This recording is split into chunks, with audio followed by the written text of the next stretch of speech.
on from Rochester, New York, and you're in the field with the track stars.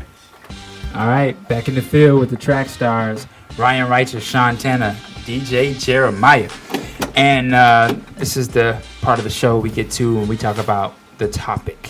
So the topic is coming from a personal experience of mine, and I don't really necessarily know how to label it yet, but I think it should either be ready to die or, should we be so comfortable with dying, to the point where we promote that above living.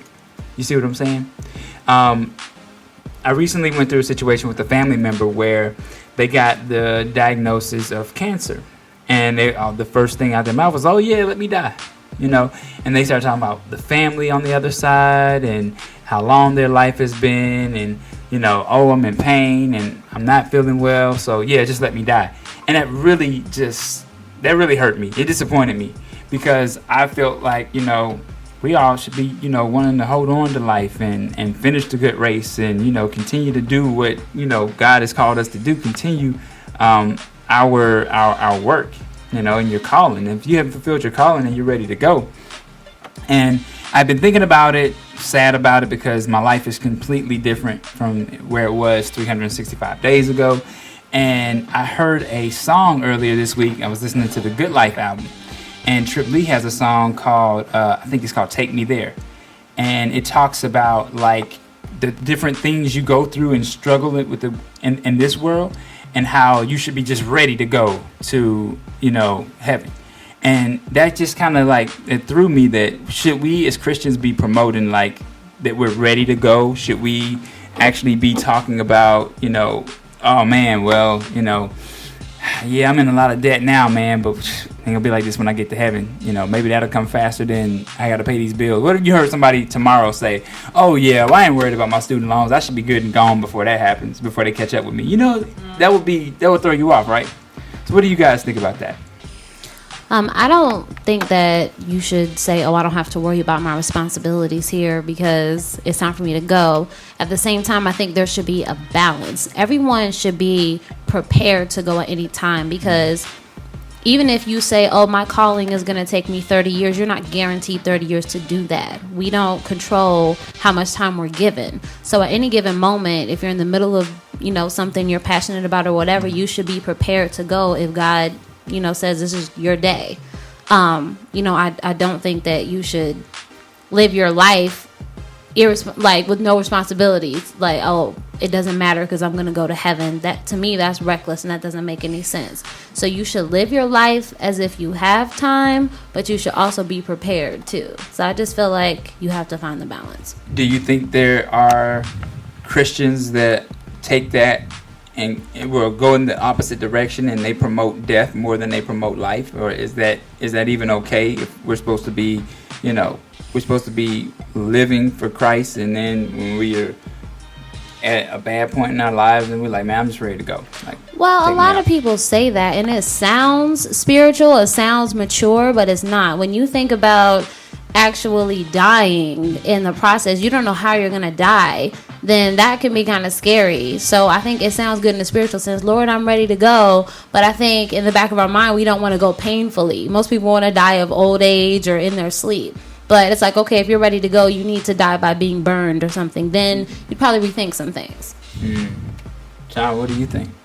What would you say? You played the lyric in the break, and I think what he was trying to say is nothing on this earth should be more valuable to you than heaven, meeting Jesus face to face. That should be your ultimate desire. So being married, having a kid, all that comes second place to wanting to see God. Now, of course, doesn't have to be related to death. That could be the rapture. It could be, any kind of way that you meet Jesus. It doesn't have to be devastating like that. But I just think he meant to say, don't worry about the things in your life right now, because there's somewhere better for you, waiting for you. And that's to essence what the Bible says too.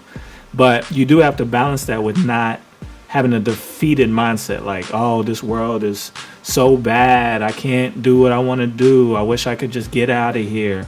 That's suicidal. That's not healthy.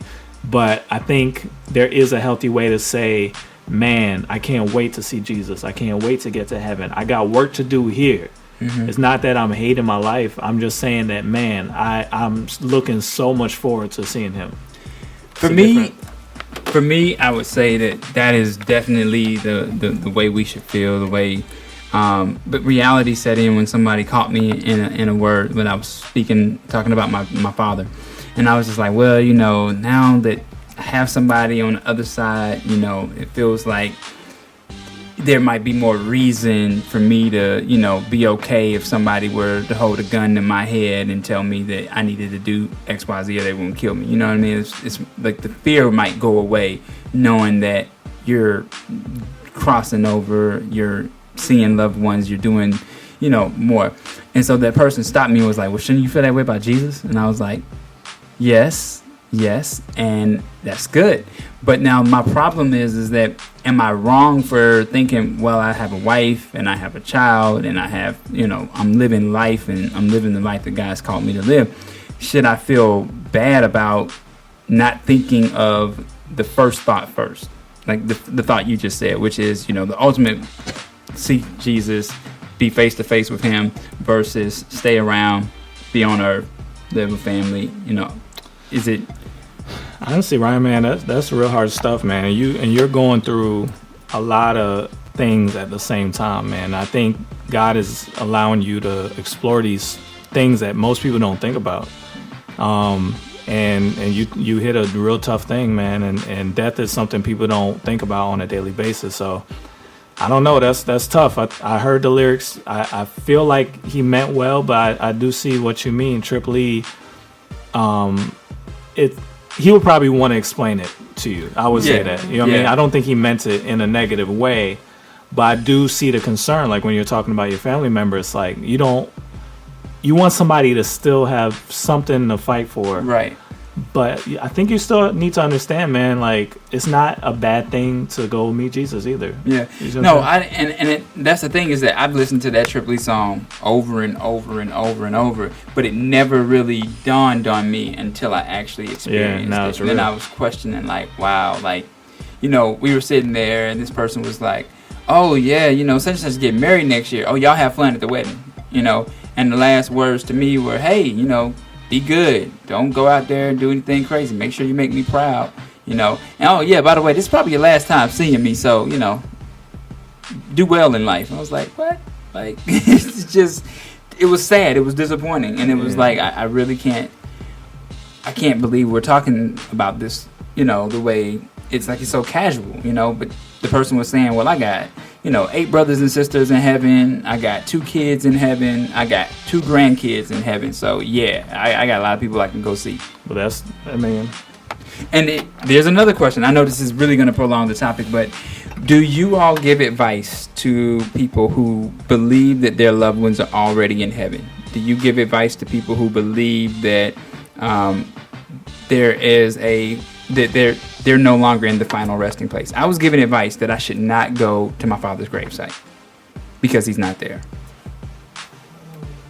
I was trying to understand what you were talking about at first. No, I mean, honestly, I think people need to grieve the way that they need to grieve and mourn the way that they need to mourn.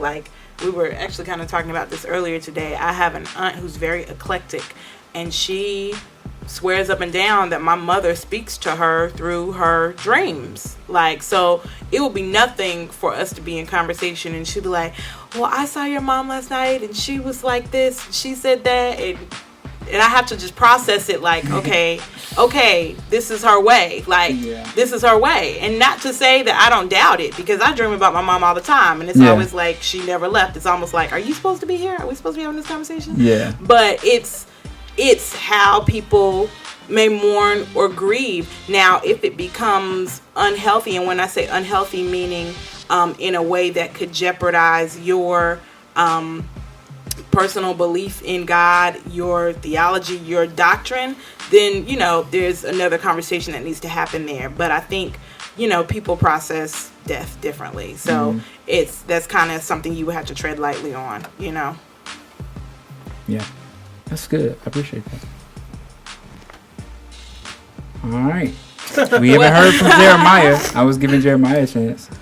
I mean, because I was trying to figure it out, so that's why I didn't say nothing. Right. I was trying to understand where you were coming from, Mm-hmm. and I didn't want to say nothing wrong because I feel like this is very personal. So I don't think it's that's why I was wrong like- though. I think it's No, I didn't want to say nothing wrong. Like you, like, what are you talking about? Like from my perspective. So that's why I was like trying to figure out what you were saying and trying to connect the song as well. And I mean, I guess just that's what I'm like, I didn't want to say nothing that, you know what I mean? Like, I didn't know what I was talking about, you know what I mean? So, you know what I mean? That's what I'm saying. But I think after all is said and done, like, I think sometimes as Christians, we forget that, like he said, our number one thing is we want to see God face to face. But at the same time, I think we get caught up in this world where we want stuff. We want to see our people. We want the best for our families. We want what we want, and we sometimes we forget about what God wants for us. You know what I mean? So that's the only thing I could say about the situation. You know what I mean? That's good. That's good. All right. Well, now you know the song that we were talking about. Go to the YouTube, make comments, let us know what you think about the topic. Love to hear your feedback. I like to respond to. I'm going through a personal situation, like Sean said. So, let's weigh in. All right, you're in the field with the track stars, Ryan Righteous, Sean Tennant, DJ Jeremiah.